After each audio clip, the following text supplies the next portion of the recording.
हमारे साथ स्वयं की पहचान पाठ्यक्रम में जुड़ने वाले सभी लोगों को हार्दिक अभिवादन।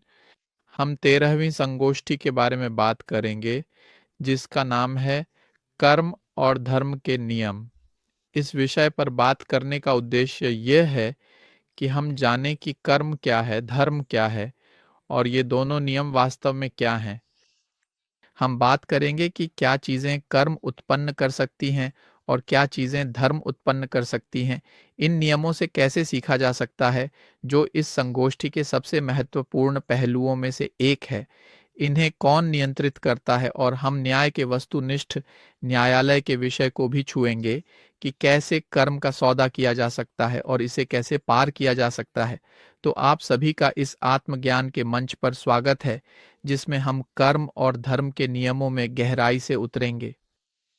शुरुआत करने के लिए हम अध्ययन करेंगे कि कर्म क्या है। कर्म उन 48 नियमों में से एक है जो इस भौतिक स्तर को नियंत्रित करते हैं। इस नियम को समानता का नियम भी कहा जाता है। इसे अक्सर आमतौर पर यह भी कहा जाता है कि जो जैसा करेगा वैसा ही अंत में भरेगा। ये नियम यह उत्पन्न करता है कि जो भी बुरी चीज़ें हम दूसरों के साथ या अपने साथ करते हैं, वे सब हमें लौटकर मिलती हैं। अर्थात आमतौर पर कर्म अक्सर दर्द, पीड़ा, दुहक, कष्ट और दुर्भाग्य के साथ ही हमारे जीवन में वापस आता है। लेकिन चूंकि इस नियम को प्रतिपूर्ति का नियम भी कहा जाता है, अगर हम सही काम करते हैं, दूसरों की मदद करते हैं, दूसरों को उनके आध्यात्मिक विकास की प्रक्रिया में सहायता करते हैं, तो यह भी हमें लौटकर मिलेगा। इस मामले में हमें धर्म लाभ या इसे हम दिव्य पुरस्कार भी कह सकते हैं के रूप में वापस मिलेगा, जो हमारे जीवन में सकारात्मक रूप से प्रभाव डालता है। तो इसीलिए हम इस नियम के बारे में बात करेंगे जो संतुलन का नियम जैसा है। एक चीज है जिसे वस्तुनिष्ठ न्याय कहा जाता है, जो हमारे द्वारा किए गए हर एक काम को मापेगा। मैं आपको पहले ही बता दूं कि जो चीजें कर्म या धर्म उत्पन्न कर सकती हैं, वे हैं हमारे शब्द, हमारे कार्य या हमारी उपेक्षाएं, यानी सीधे तौर पर हमारे कर्म। हमसे यूं कह सकते हैं, हमारे विचारों के लिए हिसाब नहीं लिया जाएगा, हमारे भावनाओं के लिए भी हमसे हिसाब नहीं लिया जाएगा। लेकिन यह जानना महत्वपूर्ण है कि हमारे हर एक कर्म पर हमारे विचारों या भावनाओं का प्रभाव होता है। इसीलिए एक मुख्य बात यह है कि अगर हम खुद का निरीक्षण करना शुरू करें, तो हमें यह पता चल जाएगा कि हमारे कार्यों पर कौन से विचार और भावनाएं असर डालती हैं। अगर मेरे मन में व्यभिचार का विचार आता है और मेरे भीतर ऐसी भावना पैदा होती है कि मैं अपनी साथी के अलावा किसी और से प्रेम महसूस करता हूँ, तो अगर मैं उन विचारों और भावनाओं को नहीं हटाता, तो बहुत संभव है कि वही मुझे कोई कार्मिक कार्य करने के लिए प्रेरित कर दे। इसी तरह अगर मैं दूसरों की मदद करने के बारे में सोच रहा हूं और मेरे भीतर यह उत्साह है कि मैं यह ज्ञान दूसरों को सिखाऊं, तो बहुत संभव है कि यह विचार आगे चलकर कर्मों में बदल जाए और कुछ ऐसा उत्पन्न करे जिसे हम धर्म कहेंगे। एक बात जिस पर हमें विचार करना और विश्लेषण करना चाहिए, वह यह है कि कर्म का फल अक्सर तुरंत नहीं मिलता। कई बार ऐसा होता है कि कर्म का फल मिलने में थोड़ा समय लग जाता है। एक कहावत है, कोई कर्ज ऐसा नहीं जो चुकाया न जाए और कोई समय सीमा ऐसी नहीं जो पूरी न हो। उदाहरण के लिए, हम किशोरावस्था में कभी-कभी बिना सोचे समझे कोई गलत कार्य कर सकते हैं। मान लीजिए कि उस समय हमने अपनी प्रेमिका को बहुत बुरा महसूस कराया, उसे धोखा दिया, जिससे वह बहुत आहत हुई और उसे गहरा दुख पहुंचा। और इसके साथ ही हम कर्म जमा कर लेते हैं। कई साल बाद, शायद 5, 6 या 10 साल बाद, हम किसी से गहराई से प्यार करने लगते हैं और वह व्यक्ति हमें उसी तरह दुख देता है जैसे हमने अतीत में किसी और को दुख दिया था। बहुत से लोग कर्म की प्रक्रिया पर संदेह करते हैं क्योंकि इसका फल हमेशा तुरंत नहीं मिलता, लेकिन देर सबेर ये जरूर आता है। एक बात जो हमें समझनी चाहिए वह यह है कि जब हम चेतना के जागरण की प्रक्रिया शुरू करते हैं, तो चूंकि इस नियम का उद्देश्य सीखना है, अक्सर कर्म का फल जल्दी मिलने लगता है। हम कोई गलती करते हैं और तुरंत ही बीमारियां दुर्भाग्य या अन्य परिणाम सामने आ जाते हैं। ये हमें हमारे बुरे कर्मों पर विचार करने में मदद करता है और उन्हें सुधारने का अवसर देता है। ठीक है, एक और बात जो हमें समझनी चाहिए वह यह है कि आत्मज्ञान का यह पाठ्यक्रम कर्म के नियम पर आधारित है। इसका अर्थ यह है कि हम जो सबसे अधिक ज्ञान प्राप्त करेंगे वह इसी नियम के माध्यम से होगा।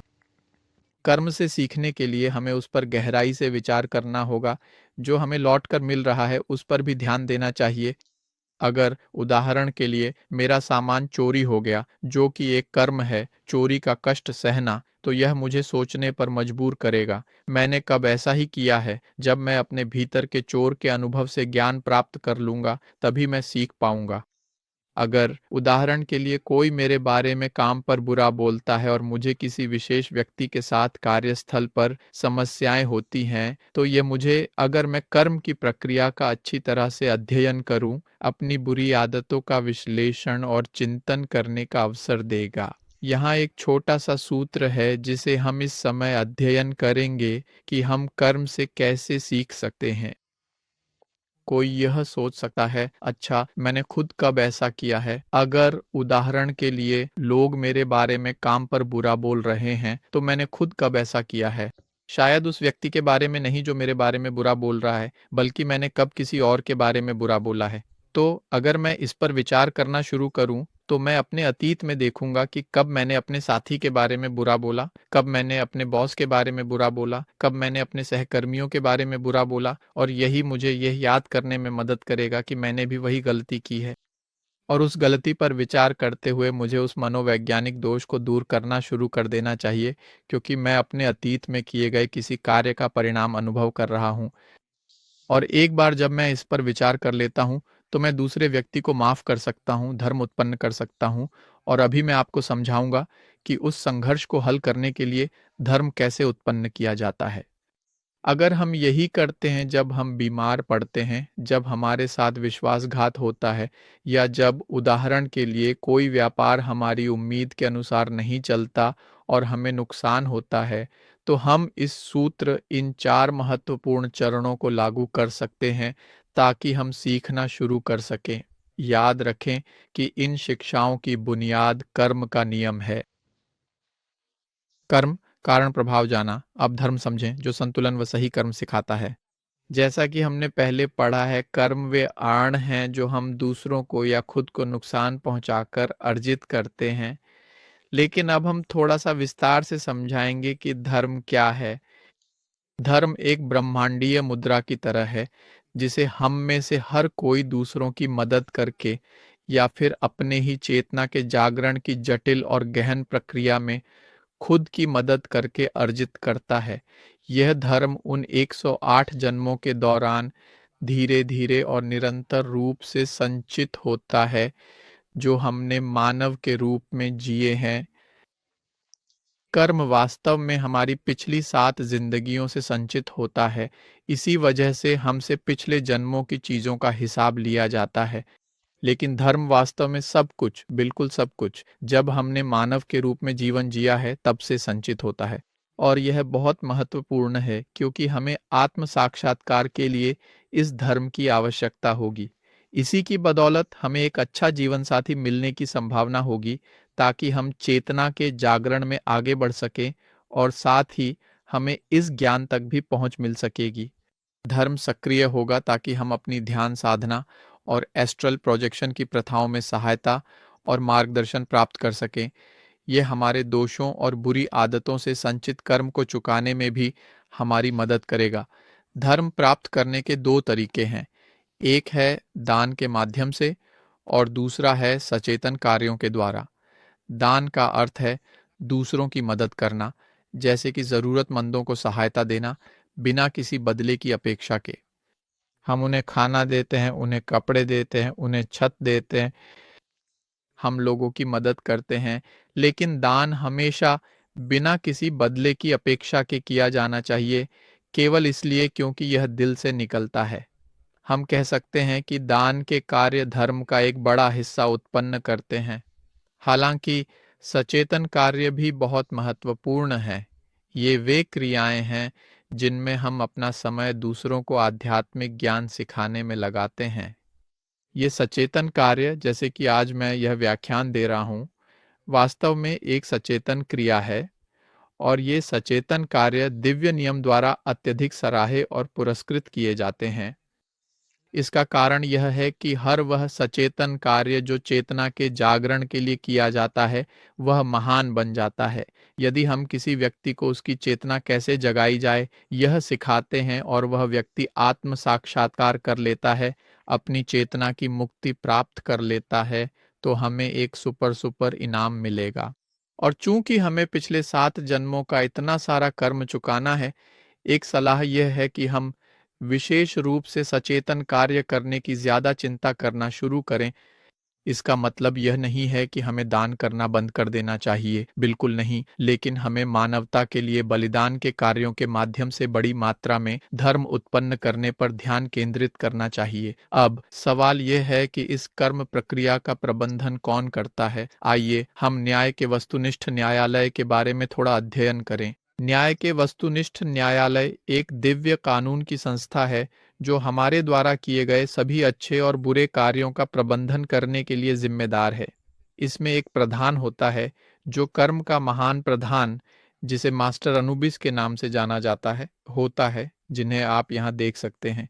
यह वही पात्र है जिसकी शक्ल सियार जैसी है, और इसके अलावा हमें कुछ न्यायाधीश भी मिलेंगे। अगर आप यहाँ ग्राफिक में देखें तो आप कुछ सफेद न्यायाधीश और कुछ काले न्यायाधीश देख सकते हैं। सफेद न्यायाधीश वे हैं जो धर्म का प्रबंधन करते हैं, यानी वे अच्छी चीजें जो हम करते हैं, और बाकी न्यायाधीश काले न्यायाधीश कहलाते हैं जो कर्म का प्रबंधन करते हैं, वे अभियोजक होते हैं। तो जब भी हमसे कोई कर्मा वसूला जाता है, जैसा कि इस ग्राफिक में दिखाया गया है, वहाँ न्यायाधीश या कानून होते हैं जो हमारी रक्षा या न्याय करते हैं या हमें दंडित करते हैं। और इसी तरह वहाँ उस निष्पक्ष न्याय के न्यायालय में वास्तव में फैसले सुनाए जाने लगते हैं।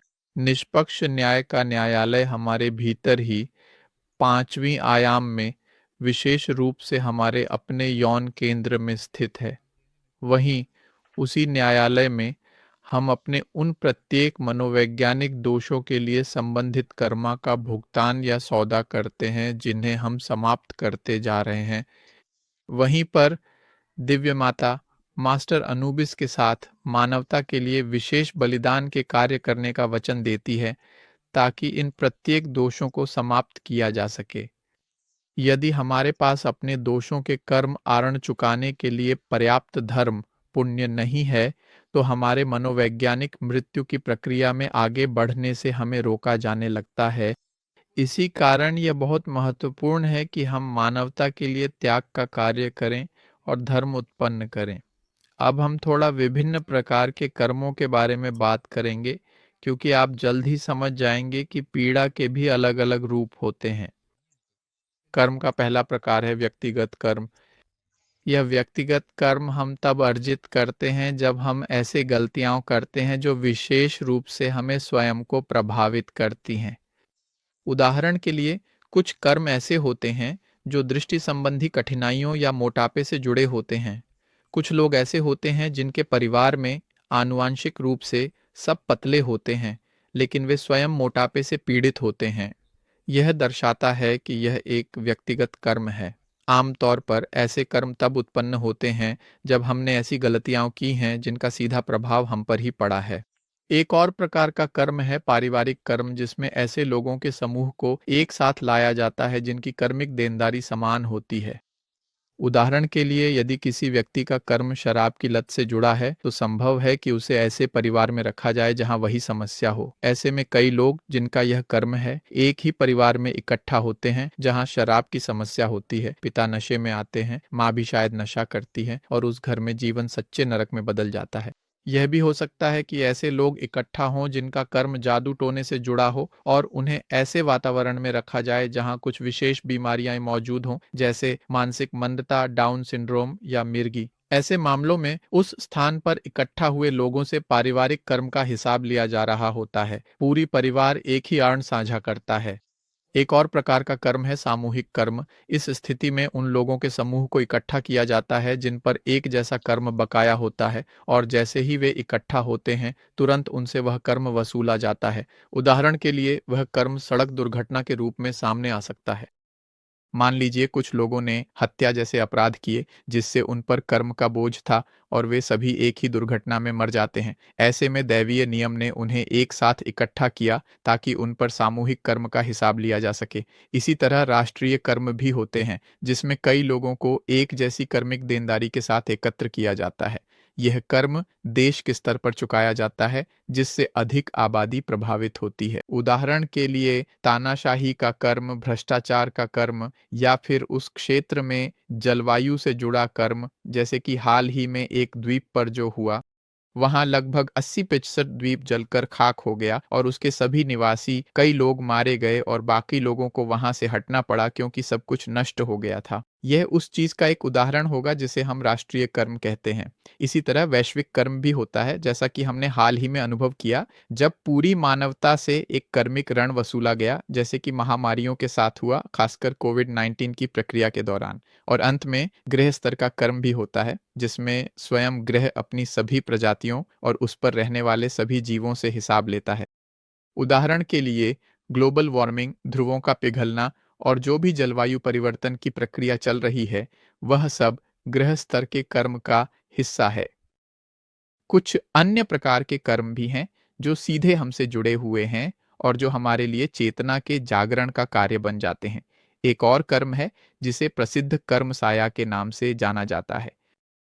दरअसल यह कर्म यह उत्पन्न करता है कि हमें उन सभी लोगों के साथ अपना कर्म साझा करना अनिवार्य रूप से पड़ता है जिनसे हमारा यौन संबंध बनता है। एक लंबे समय तक, यदि उदाहरण के लिए हम किसी ऐसे व्यक्ति से यौन संबंध बनाते हैं जो आर्थिक संकट से गुजर रहा है, तो हम उस कर्म का एक हिस्सा अपने अंदर समाहित कर लेते हैं, और इस यौन कर्म के अंतर्गत वे लोग जिनसे हमने पिछले जन्मों में यौन संबंध बनाए थे, वे भविष्य के जीवन में फिर से प्रकट हो सकते हैं, हमें अपना दावा करने और हमें वही कर्म दोहराने के लिए खींच सकते हैं। इसी तरह उदाहरण के लिए प्रसिद्ध व्यभिचार की पुनरावृत्तियां होती हैं, और इसी तरह उस कर्म साया के कारण उत्पन्न होने वाले जुनून और आसक्तियां आती हैं। हर बार जब हम किसी के साथ यौन संबंध बनाते हैं तो हम उस व्यक्ति का और अधिक कर्म अपने अंदर समाहित कर लेते हैं। याद रखें कि यौन मिलन के दौरान हम एक ही ऊर्जा, एक ही पदार्थ में बदल जाते हैं। संभोग के क्षण में दोनों की ऊर्जा आपस में मिल जाती है और दोनों के सूक्ष्म आवरण भी एक दूसरे में घुल मिल जाते हैं। इसके अलावा एक और प्रकार का कर्म होता है कर्म योग। इस प्रकार का कर्म उन लोगों को अनुभव होता है जो अकेलेपन से पीड़ित हैं या जिन्हें जीवन साथी खोजने में बहुत कठिनाई होती है। हो सकता है कि वे अच्छे या सुंदर और मिलनसार हों, लेकिन उनके लिए एक स्थिर संबंध पाना वास्तव में बहुत मुश्किल है। और जब वे चेतना के जागरण का कार्य शुरू करते हैं, तो उनके लिए ऐसे साथी को पाना भी कठिन हो जाता है जो जागरण की प्रक्रिया अपनाना चाहता हो। कर्म योग तब उत्पन्न होता है जब हम अपने साथी को महत्व नहीं देते, विपरीत लिंग की प्रक्रिया को महत्व नहीं देते, और यह कर्म साया से भी बहुत जुड़ा हुआ है।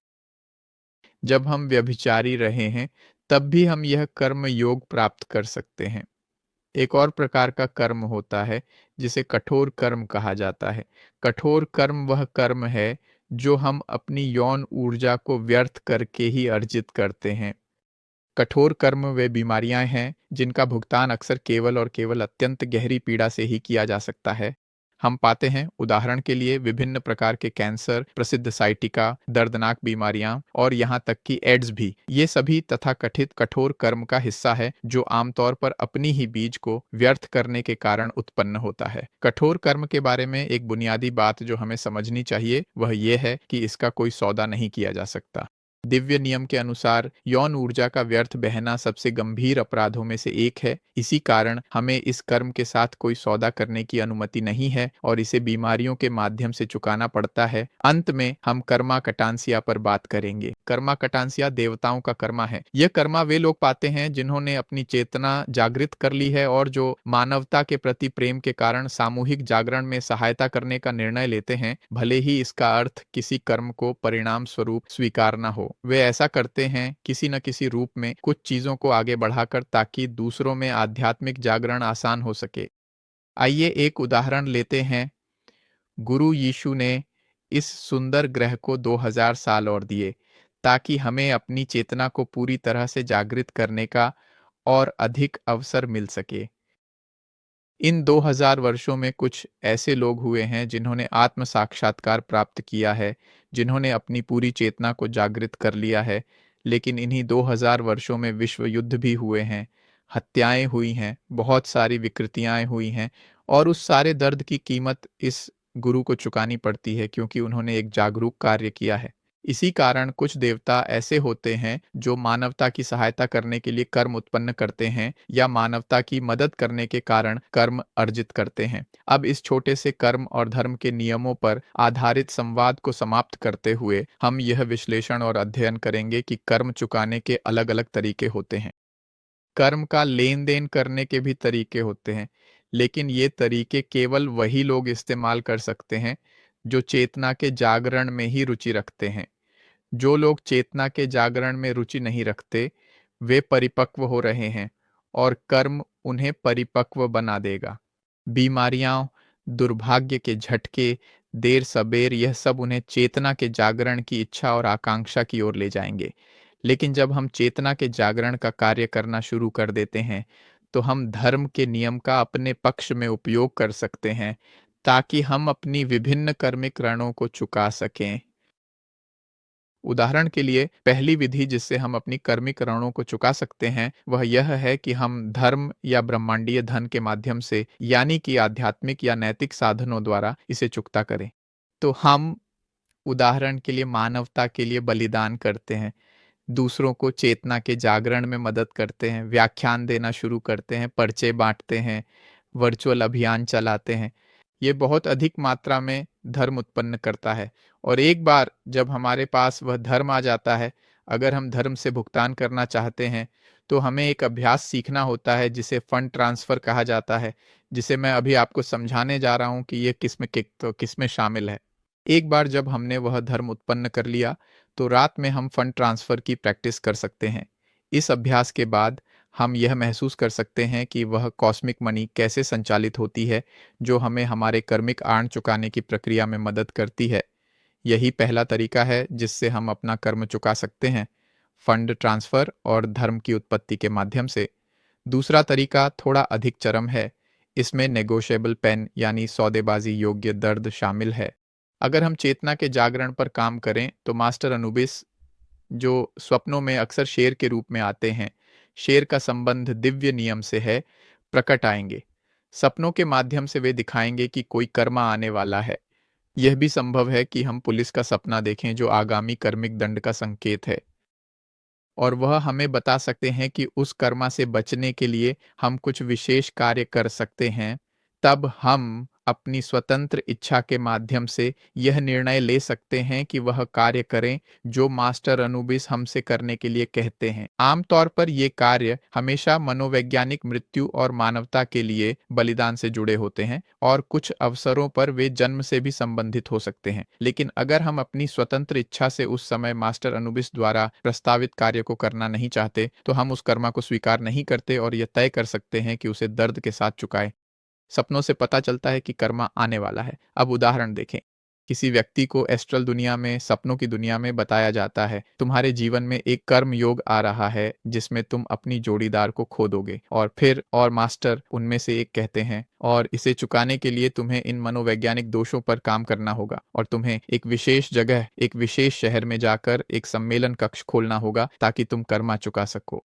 तो अगर वह व्यक्ति नहीं चाहता किसी भी कारण से, उसे लगता है कि उसमें वह ताकत नहीं है, उसे उस काम को करने में आलस्य महसूस होता है, वह दोषों को छोड़ना नहीं चाहता, तो वह दर्द के साथ चुकाने का फैसला करता है और कर्मा आता है और उसे जीना पड़ता है। तो जबकि वह इसे मोल-भाव कर सकता था, फिर भी वह मोल-भाव नहीं करता है। वह ऐसा बिल्कुल भी नहीं करता। तीसरा है दर्द के साथ, ठीक है, वह था सौदेबाजी लायक दर्द। एक और होता है जो है वह दर्द जो मोलभाव योग्य नहीं है, जब हमें कठोर कर्म की बीमारियां झेलनी पड़ती हैं। जब हमारे पास बहुत दर्दनाक बीमारियां आती हैं और हमें बताया जाता है, नहीं, इसका मोल भाव नहीं हो सकता क्योंकि यह कठोर कर्म है। तुमने अपनी यौन ऊर्जा को व्यर्थ किया है और अपनी यौन ऊर्जा का मूल्य समझने के लिए तुम्हें यह बीमारी झेलनी ही पड़ेगी। तो वे हमें ऐसी बीमारियां देंगे जिनसे उबरने की प्रक्रिया में सालों तक लग सकते हैं। लेकिन यह जानना अच्छा है कि कभी-कभी कठोर कर्म को थोड़ा टालने की अनुमति भी मिल जाती है। विशेष रूप से उस कर्म को तब तक टालने की कोशिश की जाती है जब तक कि दूसरी पर्वत पर मसीह आकर उसे अपने कार्यों से चुका न दे। इसलिए कुछ मामलों में ऐसी बीमारियां होती हैं जिन्हें टाला नहीं जा सकता क्योंकि वे कठोर कर्म का हिस्सा होती हैं। दूसरा तरीका दान है। कानून के शेर को दान से वश में किया जाता है, यानी दूसरों की निस्वार्थ मदद करके। और अंत में कानून के साथ सौदे होते हैं। कानून के सौदों का उपयोग हम तब करेंगे, उदाहरण के लिए, जब हम धन का स्थानांतरण करते हैं, मानवता के लिए बलिदान करते हैं और फिर भी जो कर्म हम भोग रहे हैं वह हल नहीं होता। ऐसे मामले में इसका मतलब है कि हमारा धर्म पर्याप्त नहीं है और इसलिए हमें कानून के साथ एक सौदा करना होगा। कानून के साथ सौदा करने के लिए हम एक अभ्यास समझाएंगे जिसे क्रॉस में सौदेबाजी की प्रथा के नाम से जाना जाता है, जिसे हम अभी समझाने जा रहे हैं।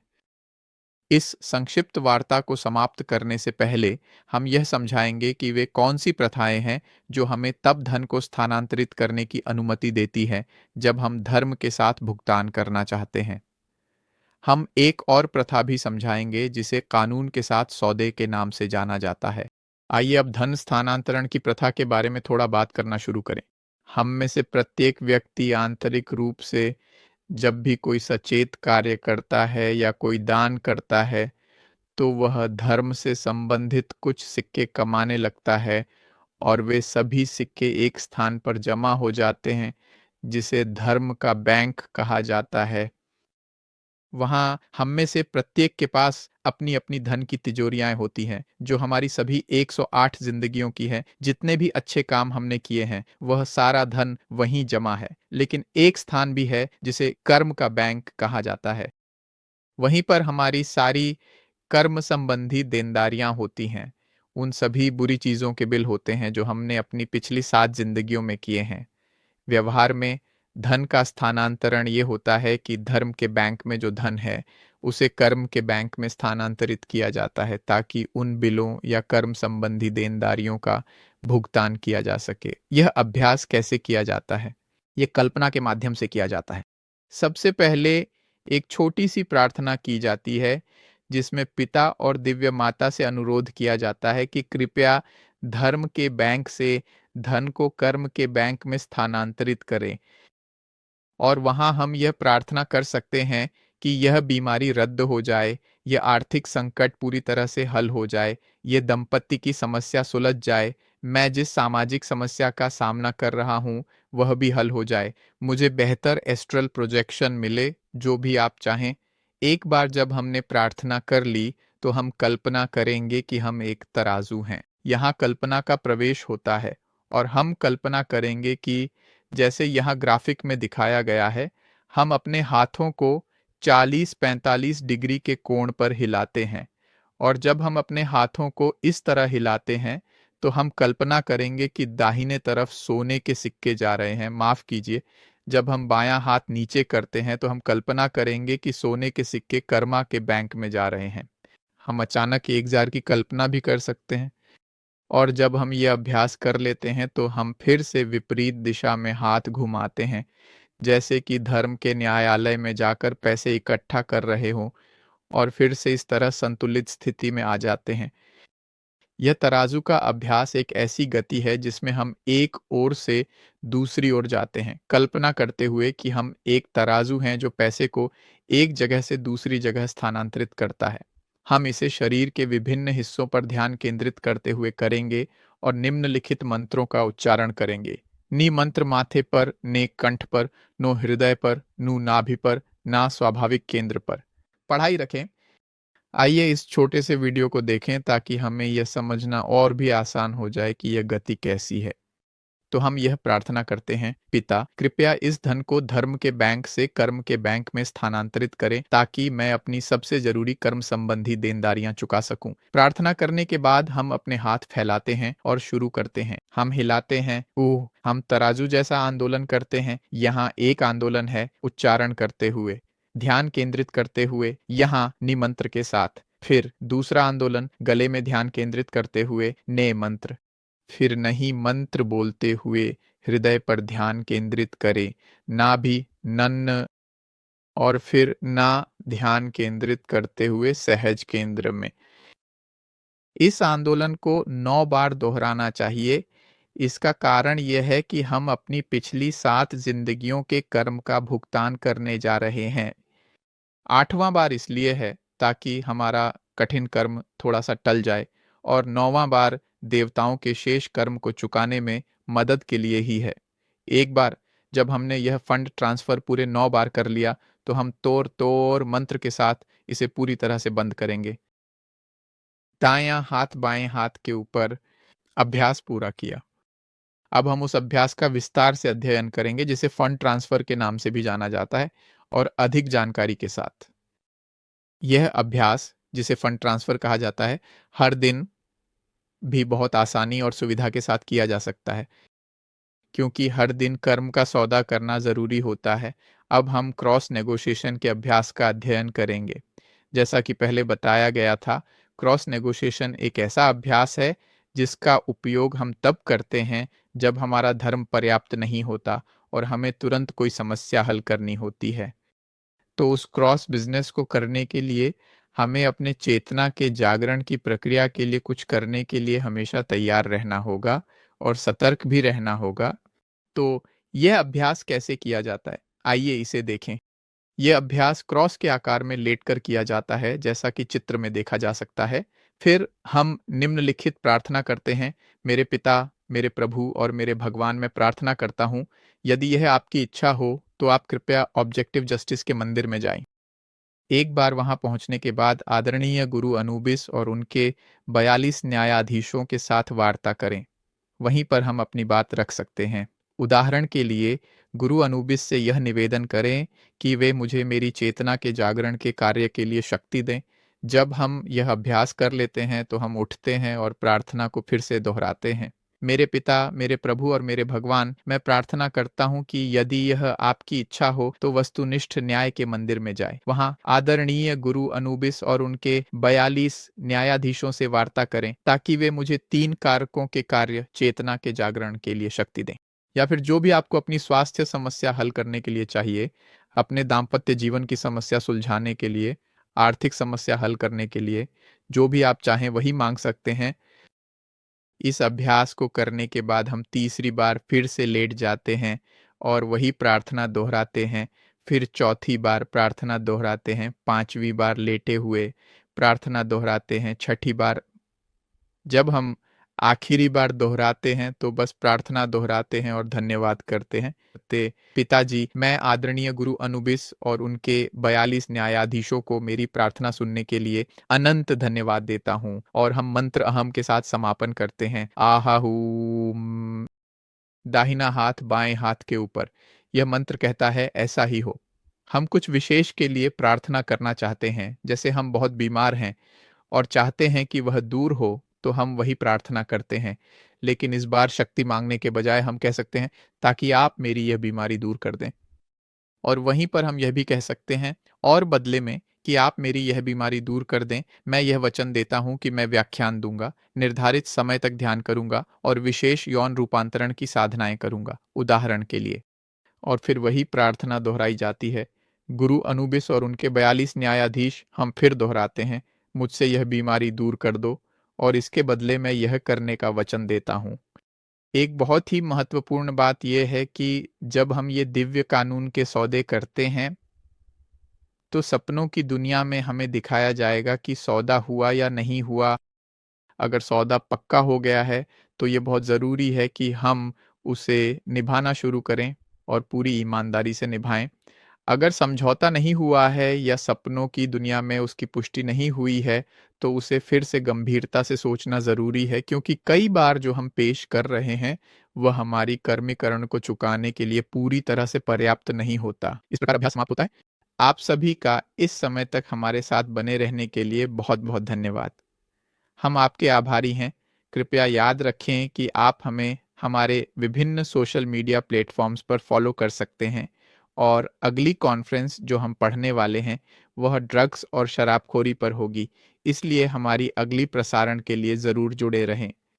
अब मैं आपको शुभ दोपहर की कामना करता हूँ। फिर मिलेंगे।